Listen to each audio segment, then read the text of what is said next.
पुनः खोलिबा पई तार प्रस्ताव आसीछि। वर्तमान बरगड़ जिल्लार सेमिति किछि प्रस्ताव आम पाखरे हस्तगत है नहीं। जदि कौनसी स्कूल को जदि बरगड़ जिल्लार पुनः खोलिबा आवश्यकता अछि, से स्कूल रे पिला अछंती एवं से स्कूलटा इलिजिबल जदि हबो ताकू जिला स्तरीय जो कमिटी अछि से कमिटी जेतेबेले ताकू तर्जमा करी राज्य स्तरीय कमिटी को जेतेबेले पठेबे ताकू राज्य स्तरीय कमिटी विचार करी ताकू पुनः खोलिबा पई व्यवस्था करिवे। माननीय विधायक श्री दुर्गा प्रसन्न नायक। बाचस्पति महोदय, माननीय मंत्री को पाखरु उत्तर रखा चाहूँगी, माने उत्तर जानवा चाहूँगी जे मु जो निर्वाचन मंडली आसी महाकालपड़ा निर्वाचन मंडली अद्यावधि 8 ରୁ 10टा पंचायत बहुत गुड़ाक स्कूल गुड़ाक बंद पड़ी, जो कि आम हूँ नदी नाल घेरा अंचल लोक, जोटि कि पिला मानकू गोटे नई पार होकर जावाक पड़ुची स्कूल को जावाक हेले मुझे परिप्रेक्षी जानवा चाहूँ 100 मीटर व्यवधान भितर थिबा केते गोटी सैटेलाइट स्कूल को निकटस्थ विद्यालय सह मिश्रण करा जायछि। माननीय मंत्री टिके उत्तर देबे कि? और मंत्री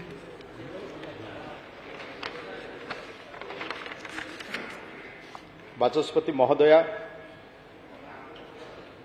माननीय विधायक जो प्रश्न करिसंती जे 100 मीटर व्यवधान रे थिबा केते गोटी सैटेलाइट विद्यालय को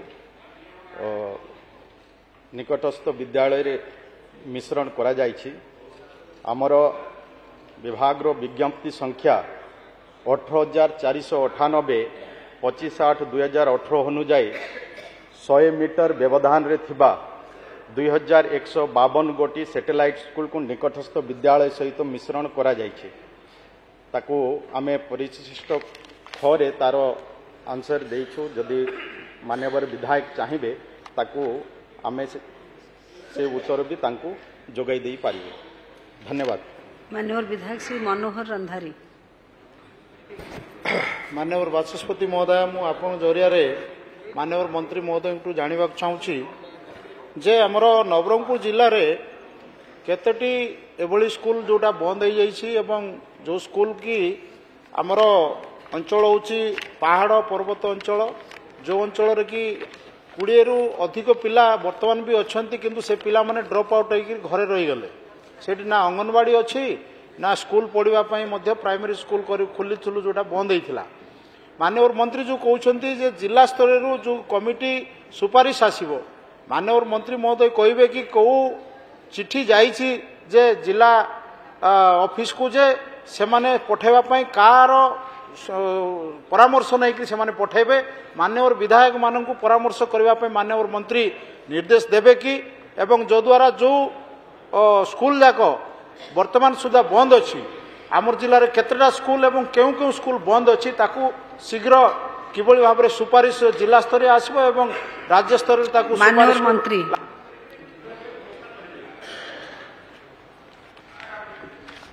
माननीय बाचस्पति महोदया, ये जानवा आवश्यकता अच्छी गत दिन रो सरकार तरबरिया भाव रे ठीक भाव रे विचार न करी जहाँकि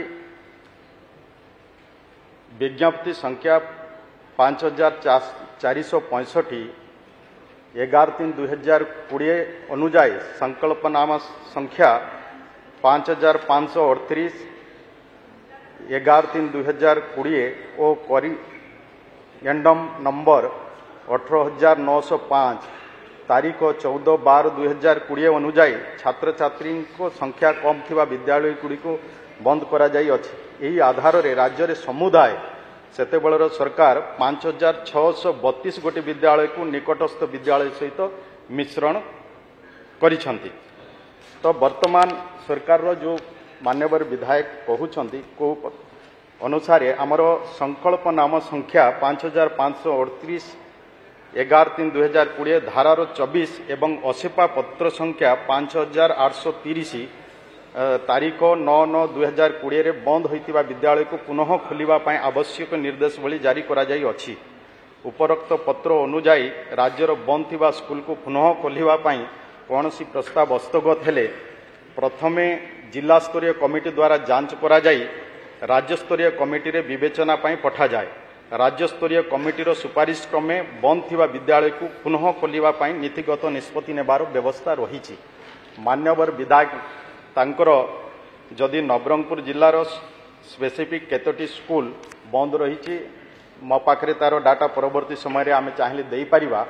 जदि विधायक सेमती किछि जदि अछि जदि जिला स्तरीय जो कमिटी अच्छी सेठी जदि आवेदन करबे से स्कूल जदि एलिजिबल जदि हेइथिबो पुनः खोलिबा पाई ताकू परवर्ती समय जदि जिला स्तरीय कमिटी जदि राज्य को पठेबे राज्य स्तरीय आमर जो कमिटी अच्छी से विचार करिकिना ताकू पुनः खोलिबा पाई व्यवस्था करिवे। ये व्यवस्था आमर अच्छी सेथिरे जेहेतु आज मान्यवर विधायक पचारुछंती आज ये गुड़िक जदि ठीक भाव में जदि पूर्वर जदि विचार करिकिना ताकू जदि मर्ज करिथांते हुए तो आज हमको ये प्रश्न पचारिबा को पड़ी न था। धन्यवाद वाचस्पति। मान्यवर विधायक श्री अश्विनी कुमार पात्र।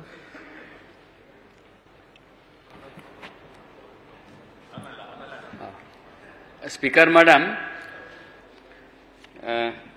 आम समस्ते जानी आपण भी जानी मैडम जे राइट टू एजुकेशन गोटे फंडामेंटल राइट्स समस्त को शिक्षा दबा शिक्षा प्राप्त करेबा एटा मौलिक अधिकार आम समस्तंकर संवैधानिक व्यवस्था अनुसार कॉन्स्टिट्यूशन अनुसार से दृष्टि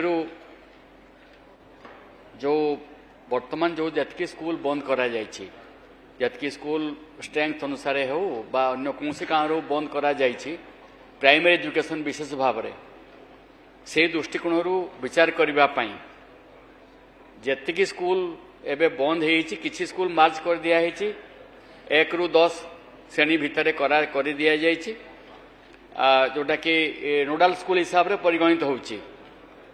तो मु माननीय मंत्री ठारू निर्दिष्ट भाव जानिया पई चाहे जेहेतु राइट टू एजुकेशन आम समस्त अधिकार अच्छी मौलिक अधिकार अच्छी संवैधानिक व्यवस्था कॉन्स्टिट्यूशन ऑफ इंडिया अनुसार से दृष्टि जेते गुड़िक स्कूल खोला जाई पारि नाही बंद कर दिया जाइछि ताको पुनर्व्यवस्था करबा पई जिला कमिटी थिले भी आउ गोटे निर्देश देबे कि सरकार तरफ जे से सब स्कूल को पुनर्बार प्रचलन करबा पई। मान्यवर मंत्री मान्यवर वरिष्ठ विधायक जो प्रश्न करिसंती निश्चय मो अनेक ए विषय रे मान्यवर बाचस्पति महोदया मो उत्तर भी किछि रखिछि। आम विभाग ये उपरे सचेतन अछंती आमर मान्यवर मुख्यमंत्री भी ये उपरे सचेतन अछंती कौन सी स्कूल रे पिला माने जेमति कि पाठ पढ़ारू वंचित हेबे नाही सेथि पाई आम सरकार ये उपरे संवेदनशील अछंती सेथि पाई से चिंता करूछंती।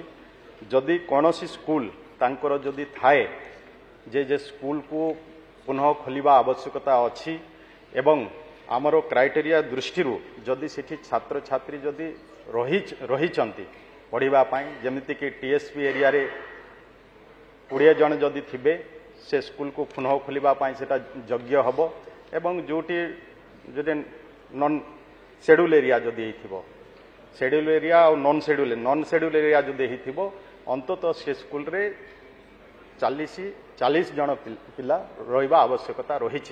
जदि रही तो निश्चय विभाग ए उपरे चिंता करिबो।